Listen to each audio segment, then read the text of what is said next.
This episode of Jim Merritt's Indiana is really featuring Marvetta Grimes.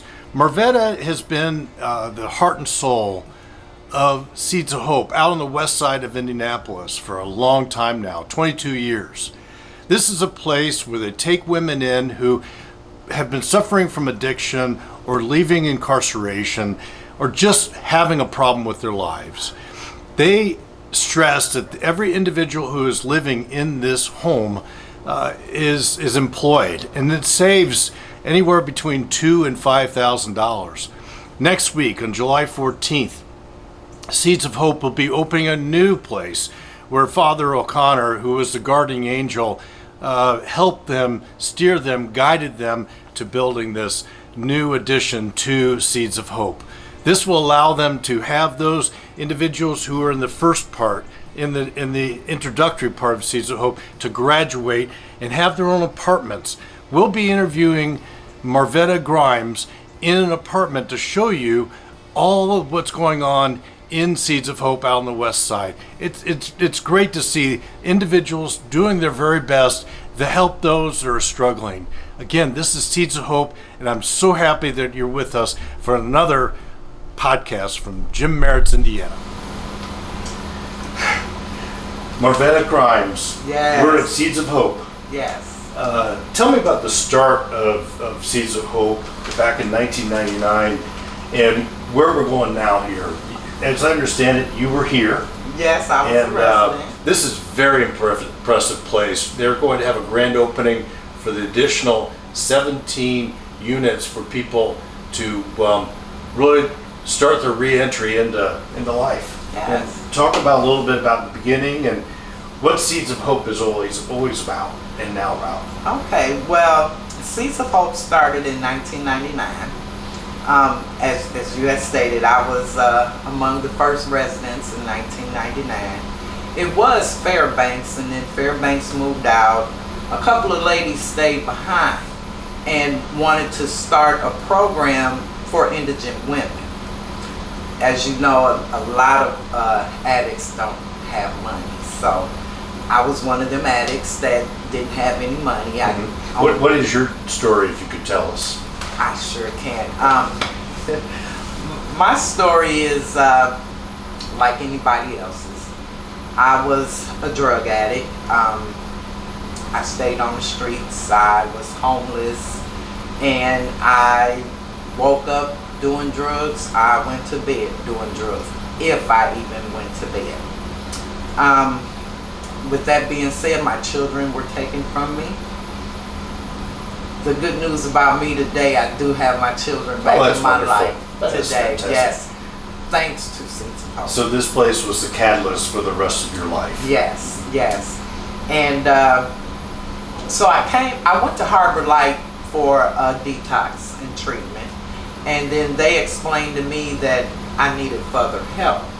I was like, well, okay, what do I need to do? I need to do whatever I need to do because all my children have been taken from me, and I just wanted to live life the way life was supposed to be lived and get my children back. The Lord has something different in mind. Love his sense of humor. Then after they told me I needed further help, I said, okay, where do I got to go? What do I need to do? She said, you need to go to Seeds of Hope. I said, well, I need to talk to my children's father because he never had any kids. He was all alone with these two babies, not one, but two. I have 2 singles and 2 sets, so I have 6 kids altogether, which were involved with CPS.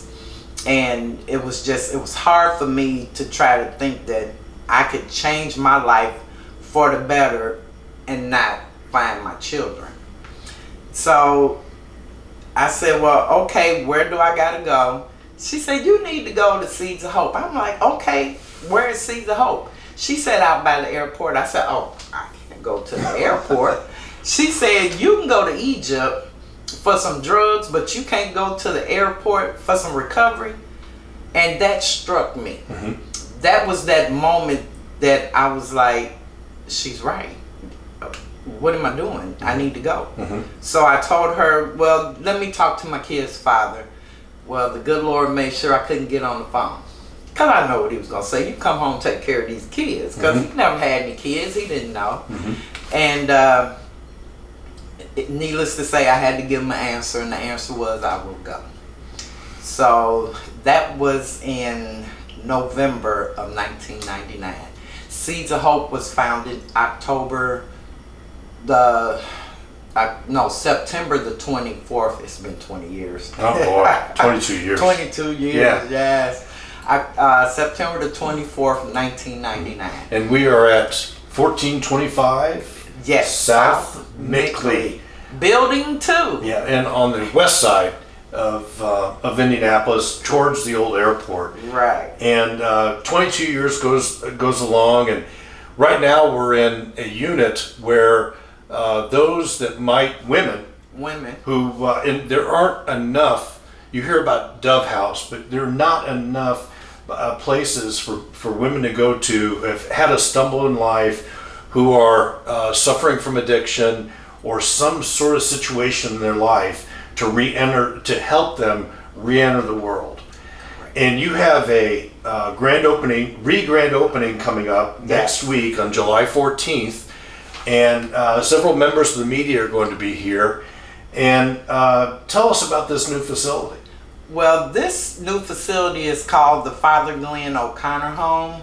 He was the president here, and it took me some years to talk him into doing this, but he's seen the need for women that need more help than what Seeds of Hope can give. They don't need the day-to-day, the staff telling them, and they just need to be comfortable. They need more time to get their footing before they actually go out into the world. And so that's what this building is for, and it's called the Father Glenn O'Connor Home, and it's being dedicated to him Wednesday. That's just a fabulous story. Now, it's obvious when you walk around this new facility here, where there are 17 units. 22. 22 units. 22. And there were 17 over there. 17. So there will be room for 39 people re-entering, or trying to re-enter, helping them re-enter society. Correct. And I can see just from some of the plaques that some of the rooms are dedicated, you have a real grassroots effort and support from different places in our society, which is really the essence of what we're all about. It was all because of Father Glenn. He was a caring, kind man. He was a priest, yes, but he was a different kind of priest. So I always call him the New Age priest. And it was just nice to have him in this corner. And so we started talking about this three-quarter house 3 years ago. And then his untimely passing, his brother Sean O'Connor, we just got to give him a round of applause. Him and all of the donors stepped up, and they stepped up in a big way. How much money did you raise? Oh God, a lot. A lot. Okay. Yes. We did not use any grants to build this building. This building was built on donations alone. Well, this is a really nice little apartment. I mean, we have a full kitchen here, and a bedroom, and a full bath, a place to dine, and a place to really watch TV. That's where she's sitting on a sofa with. We haven't taken the plastic off this place yet. No, not yet. And do you have a waiting list? Not yet, but people are calling, people are inquiring. I haven't really started that yet. We're getting all of everything fine-tuned so that we can welcome the women in. Now, what is is there a goal to grow more in the future? Do you have a future plan? Now you know I do.